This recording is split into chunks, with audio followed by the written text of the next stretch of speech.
A peça que vamos fazer é essa capa, a capa Gênesis.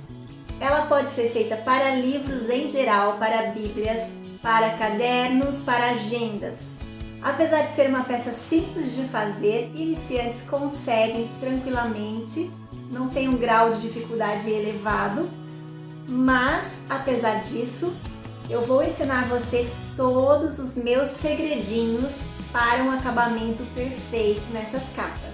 Aqui nós vamos fazer sob medida, eu sempre trabalhei com essas capas sob medida por conta de que livros e bíblias têm medidas variadíssimas. Então não dá para fazer uma medida única que serve para todos os modelos de bíblia ou de livro. E trabalhando assim, de forma personalizada, sob medida, você garante que a sua capa vai ser única. Então vamos aprender desde o início, tirar as medidas do livro até o último detalhe de acabamento.